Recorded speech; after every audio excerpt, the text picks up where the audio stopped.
I will never complain about the heating being too cold ever again.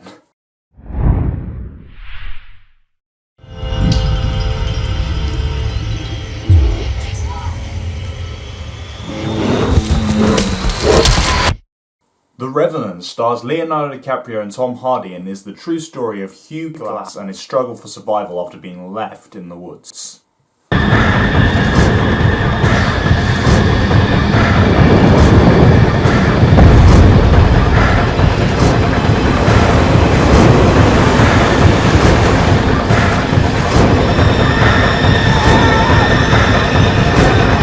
I ain't afraid to die anymore.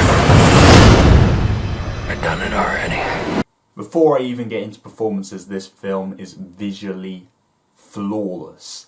It is stunning and it's all shot in natural lighting. That is incredible. And it's not just that. The cinematographer is the same cinematographer as Children of Men, Gravity and Birdman. Every scene is filmed to perfection. There is not a single place where I would say, oh, I would have shot that differently. I loved it for every single shot. There is not one which was wrong. I know everyone loves Star Wars for supposedly the practical effects, but this is the true film of what we can do practically. Moving into performances, Leonardo DiCaprio is brilliant. He's probably deserving of an Oscar this time. Not quite as good as What's Eating Gilbert Grape, but definitely the best performance I've seen after that. If anyone's seen Wolf of Wall Street and seen the scene when he's on drugs, you've basically got a bunch of those scenes, and I believed every single struggle which he was having. I believed he was in pain.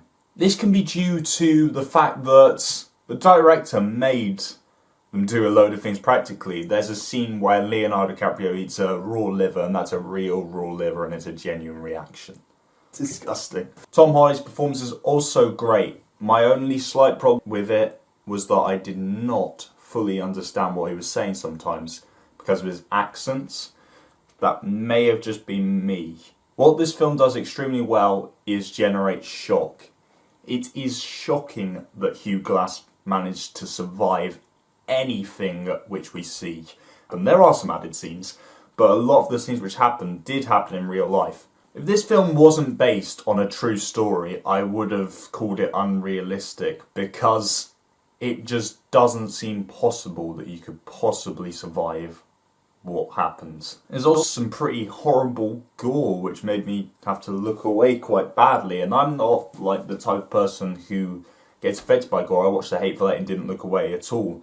And I think the fact is, this certain level, they made it look very realistic and it didn't in any way feel comic. My one problem with this film is I feel I may have overhyped it a bit. It's not as great as I was expecting it to be.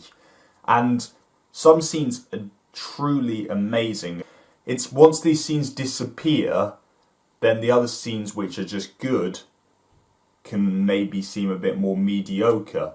So it's kind of almost the fact that the great scenes in some ways sort of destroy the good scenes. With a 2.5 hour runtime, this does make the film at some points seem like it's dragging a bit. Not in a boring way, but not as interesting compared to some points. Having said that, I wouldn't know really what they would cut out. I think every scene was important. And before I finish this review, I just want to say the sound design on this is great. One thing which I really liked was the use of silence. This isn't used enough in films. So in the end, The Revenant was a very enjoyable 2.5 hours, and the more I talk about it, the more I like it. And I really do want to see this film again probably before it leaves the cinema. I'm going to give it 4.3 out of 5. I enjoyed it a lot, but it's not as good as I wanted it to be. So would I recommend watching this film? Definitely. It's incredible to watch, and if you take film, you're going to love it even more. And if you have seen it, let me know what you thought.